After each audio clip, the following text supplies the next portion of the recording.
Welcome to the Horror Next Door. We're back with our favorite new horror trailers from August 2021. But first, if you enjoy everything from the world of horror, movies, video games, masks, and memorabilia, please subscribe. Now, on with the trailers. Eye Without a Face. An agoraphobic young man living with a YouTuber and struggling actor hacks the webcams of young women and suspects that one of them is a serial killer. This is sort of like an updated take on Hitchcock's Rear Window, like a modern day version of that. So it's not exactly unique, but I do think that the twists that they put on it do make it feel a lot different, and I just feel like there's two sides to this. One, it's creepy that people have the capability to do that. You know, if you're not using your webcam actively, turn it off. Put tape on it, whatever, you know. And then the other side of it is the fact that one of the women he's watching looks like she might be killing people and then cooking them and feeding them to people or something. That's what I took from it. I could be wrong, but definitely want to know more about that, see if it's true. And the part where she's threatening him and everything, would love to see the follow-up on that. I just thought this trailer looked really cool, and I think the killer woman looks really creepy. She's kind of Hannibal Lecter-esque, you know, cooking people and feeding them to other people for some kind of sick enjoyment. The shot of her at the end where she's holding the knife by her side and the camera's kind of a little crooked and she's standing in the hallway, I thought that was a really cool shot. The whole watching people on cameras creepiness kind of reminded me of the movie 13 Cameras, which is a very strange movie. Sequel wasn't really that good, but seek it out. It's weird. This movie looks cool and can't wait to see it. We need to do something.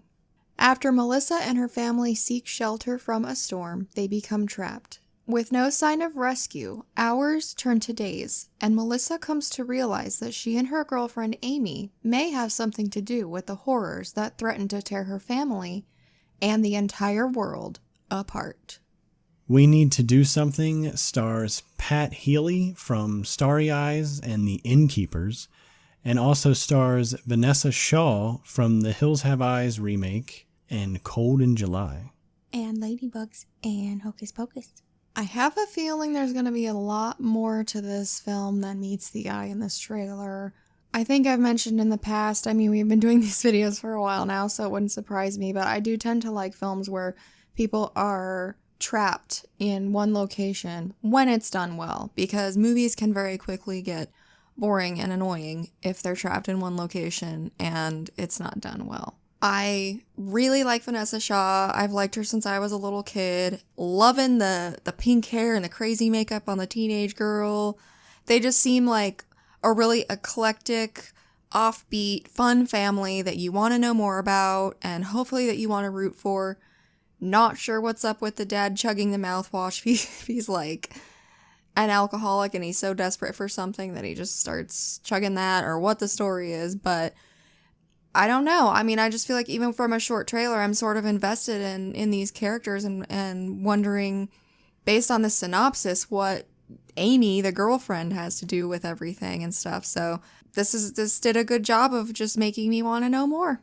I guess the main thing I'm curious about is what in the heck did her and her girlfriend do that would threaten to tear the entire world apart? You know, they over here summoning the devil or some shit. Like, what are these girls up to in their spare time?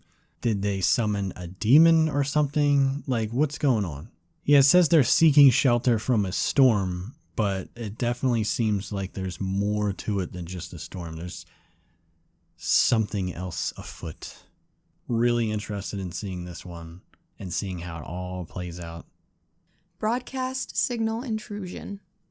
In the late 90s, a video archivist unearths a series of sinister pirate broadcasts and becomes obsessed with uncovering the dark conspiracy behind them. Broadcast signal intrusion is directed by Jacob Gentry, who is one of the directors from the movie The Signal.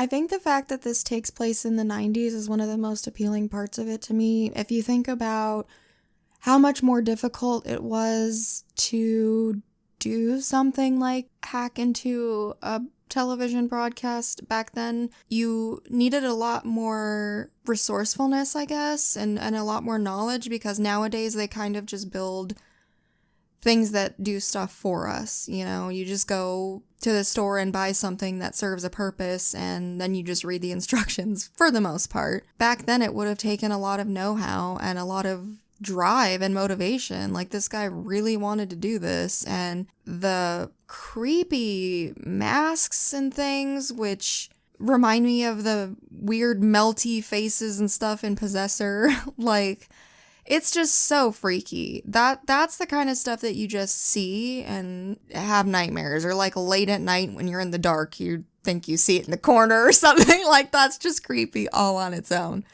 So I'm super excited to see more of this. It's just so interesting. It's just one of those things, like, if you're into true crime at all, like we are, you know, if it was real or similar incidents, I would just be all about it. Like, I don't know if I would go as far as the main character in this, because it starts getting super freaky, it looks like, but I would definitely be interested in watching those tapes and investigating stuff if I were him too. Stoked on this one. Really looking forward to it. So I love this trailer, but I just want to start by saying that I am not a fan of the title, Broadcast Signal Intrusion. I think it would be better if they just called it Broadcast Intrusion, or maybe just Intrusion, something. I just don't like Broadcast Signal Intrusion. But anyway, that's a minor complaint. The first thing that actually popped in my head when I saw this trailer was, there's a real life case called the Max Headroom incident. If you Google it, you can look into it. But there was actually a real guy in a Max Headroom mask that hacked into 2 separate channels, live broadcasts, and just, you know, did some weird shit in his mask for, 30 seconds or something like that. But it happened back in 1987, and it's like, how the heck did he ever do it? Nobody to this day knows who did it. He never got arrested for it or anything, but it's weird. And I like to believe that whoever made Broadcast Signal Intrusion knows about that case and just kind of was inspired by that case to make this movie. They added the whole, missing people and serial killer-esque aspect to it. And I think it works really well. This is a really cool storyline, and I think this movie looks really awesome, and I cannot wait to see it. Also, the music sounds fucking awesome, so can't wait to check this one out. Midnight Mass. An isolated island community experiences miraculous events and frightening omens after the arrival of a charismatic, mysterious young priest. Midnight Mass is a mini-series coming to Netflix from creator Mike Flanagan. Mike Flanagan is the director of such awesome films as Dr. Sleep, Hush, Oculus, and many more. Which is a large portion of the appeal of this miniseries for us personally. However, there are lots of little things in this trailer that are intriguing. I guess I just wonder what this priest brought in with him. Was it purposeful? Like, is he really a priest, or is he something else? Or is there something maybe attached to him? Does he even know that it's following him? Like, it could be a number of different things. It looks as though it might also take place in a past tense time period. I'm not 100% sure, but I don't know. There's just a lot of things about this that I want to know more about. So, hey, that's what trailers are supposed to do, right? They're supposed to make you want to watch it, and this one does that. And another thing I really liked about this trailer was when he kept going, why? And there was like with the strings and everything. I love when trailers do cool stuff like that. Like, sometimes it's annoying. Sometimes they do it and it's, what is that? That's irritating. But I really liked that one. Good job, trailer maker people. So because this is a teaser trailer, I feel like I don't really have much more to add, but I'll just say that I love Mike Flanagan and everything that he's, been attached to and stuff that he's directed and everything. Just love it. Can't wait to see this. I'm sure it's going to be creepy as shit and it's going to be awesome. As always, thank you so much for watching. Feel free to leave a comment letting us know what you thought of these trailers. All the trailers we discussed will be linked in the description box below. If you enjoyed this video, we would appreciate it so much if you subscribed, and don't forget to visit our store and social media pages. Until next time!